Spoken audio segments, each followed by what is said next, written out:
Hey y'all, Dixie here. Today I want to talk to you about accessing the northern and southern terminus of the Pacific Crest Trail.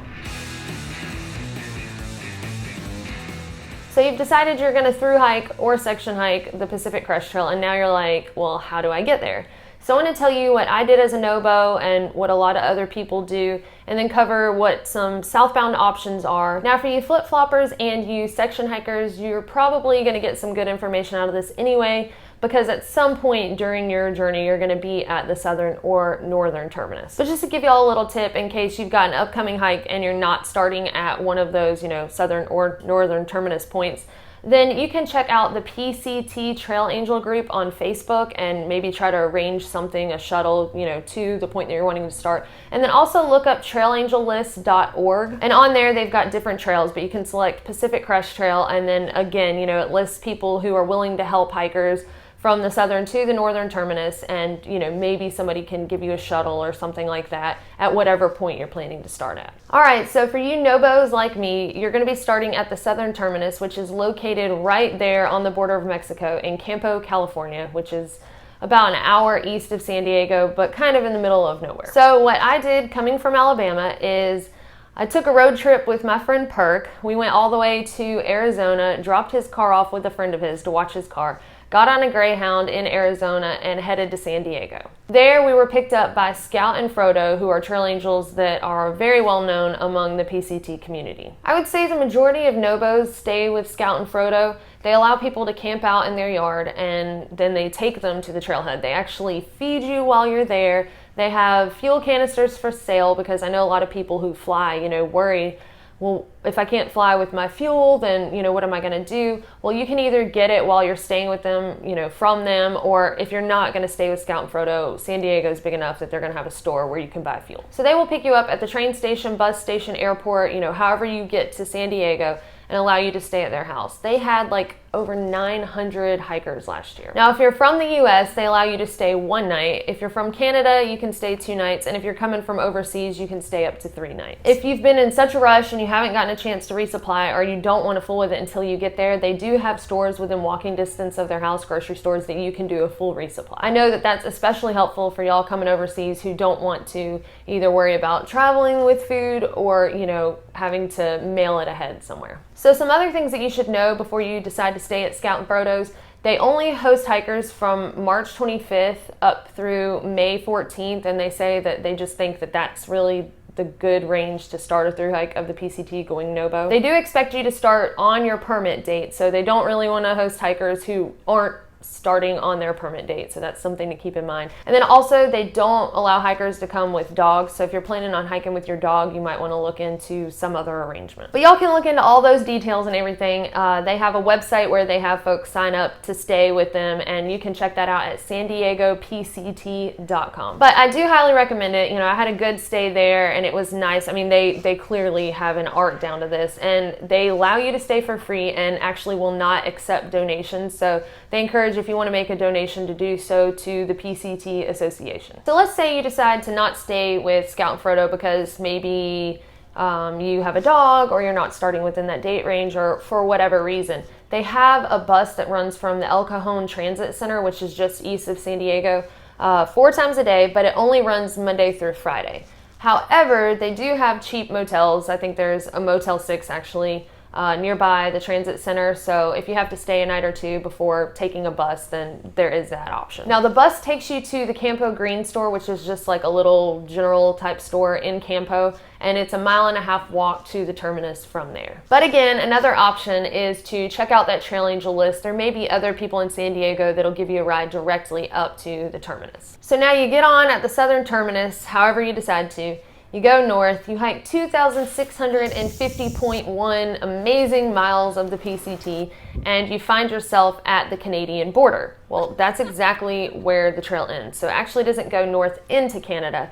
But the thing is that there is no road that's right there on the border, so you have a decision to make. So you can either go north into Canada, about 7 to 8 miles on a trail into Manning Park, and then, go home from there. Or you can touch the border, take your picture with the terminus and hike back south 30.6 miles to Hart's Pass, which is the closest, exit off of the trail from the Canadian border on the US side. Now, for me, it was kind of a no-brainer. It was like hike 7 or 8 miles into Canada and get to visit a different country. I had never been outside of the US before, or turn around and backtrack 30 miles. And so definitely I decided to go into Canada. Plus, I wanted to try poutine, right? Because, like, without poutine, Canada just wouldn't be real. And I know some of you Canadians right now are throwing a fit and saying, like, Manning Park can't have good poutine. That's not where the good stuff is. I understand. I guess that would be as offensive as somebody saying, like, you could get the best biscuits and gravy in New York City or something. I mean, for me, it was still pretty awesome getting there and trying it. So if you decide to go into Canada, you can either stay at the Manning Park Resort, they have a lodge there, or Perk and I stayed at the nearby hostel. Either way, to get out of there, I mean, I guess you could maybe hitchhike with, you know, a visitor there. But what we did was catch a Greyhound bus, and it comes really, really early in the morning, like 2 or 3 in the morning. And there's a bus that runs to the east, and then there's a bus that runs to the west, like Vancouver area. So then obviously you just pick the best option for you to get to kind of a bigger city to where you can continue your journey home. Now, to enter Canada on the PCT, you have to have an entry into Canada permit, and they ask you to fill that out 8 to 10 weeks before you start your journey, but no more than 6 months in advance. Now, just telling you the truth here, Perk and I filled ours out the night before we left to go to San Diego, and I think it was actually like 6 a.m. maybe the day that we did go to San Diego. But anyway, we still got ours in time. I think we got it within a few weeks. I'm not recommending that you do this. Obviously, you should follow what they say. But I'm just saying, if you haven't done it yet and your hike starts before 8 to 10 weeks from now, don't think that all is lost. You know, go ahead and give it a shot and fill it out. Just to let y'all know, if you have any convictions within the last 10 years, even a misdemeanor, they're probably going to deny your request. And if you have any 2 convictions over your whole lifetime, so even if they weren't in the last 10 years, then you're probably going to get denied. But again, I guess it doesn't hurt to try. And if you have a dog, don't think that that means that you cannot go into Canada. The only requirement that I saw anything about on the PCTA website, and I'll put a link to, you know, all of the websites and information for all the things that I've talked about today in the show more below, so the video information. But anyway, the only thing that I saw is that if you have a dog, you can enter Canada, but you have to have proof of a rabies vaccination on hand at all times while you're in Canada with your dog. So for those of you who decide to not go into Canada for whatever reason, most people backtrack to Hart's Pass. So Hart's Pass is at the end of a long, bumpy dirt road. It's not a main highway, so you might have to sit and wait a little while, but people know during thru-hiker season that you've got hikers coming and going, and most likely you'll be able to find a hitch down to Mazama. You could backtrack even further. So instead of just going the 30.6 miles to Hart's Pass, you could backtrack 61.5 miles to Rainey Pass, which is on Highway 20. So you're more likely to get a ride there faster, but that's not necessarily always true. And if you're going to walk by Hart's Pass anyway, definitely wouldn't hurt to stop and take a break and just kind of see if you can get a ride before you do 30 extra miles on top of the 30 extra miles you already did. But from Rainey Pass, you could either get a hitch into, again, Mazama, a little bit further down 20 is Winthrop, or you could go west to Mount Vernon area. All right, so now let's talk about you Sobos. So if you're going to start at the Northern Terminus, how do you access it? Well, I mean, my thought would be to go into Manning Park and then just, you know, hike south at 7 or 8 miles to the border and keep going south. Well, unfortunately, you can't do that because it is illegal to hike on the PCT from Canada into the United States. So what most people end up doing that are going Sobo, they start at Hart's Pass, or again, Rainey Pass, and then hike north, touch the border, and turn around and go back south. So if you were going to do that and you were going to start at Hart's Pass, again, it's at the end of a long, bumpy dirt road, but people have had luck starting at the Mazama General Store and getting a hitch up to Hart's Pass. It may take you 5 minutes, it may take a day, but likely there will be somebody who's willing to take you up there. And again, you can check the Trail Angel list and see if you can get a shuttle arranged to go up there. Rainey Pass on Highway 20 is going to have more traffic, but then you're talking about going north 60 miles and turning around and backtracking, you know, those 60 miles. But I did have a thought, and it's going to be more expensive to do this, but if that's not a problem for you, then one option that you could do if you did not want to backtrack,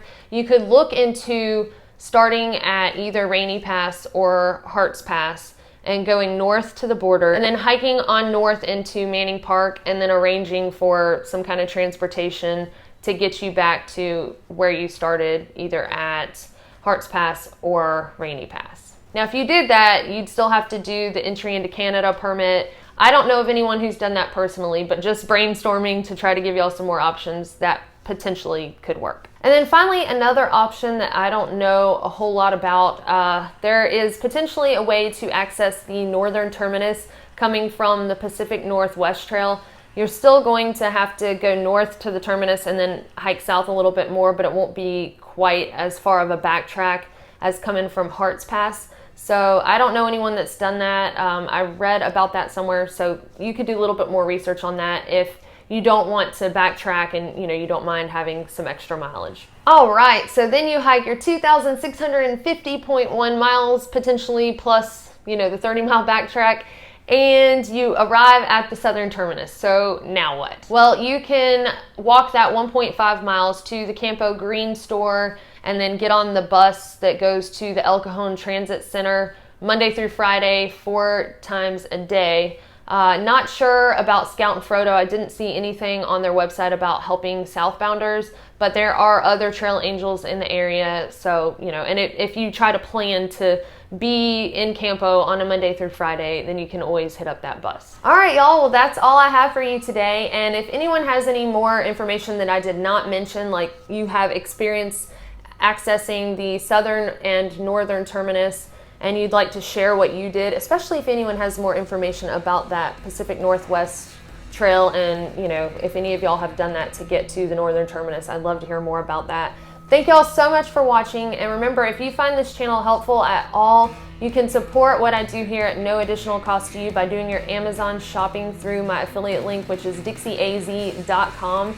Thank y'all so much for watching, and we'll see y'all next time.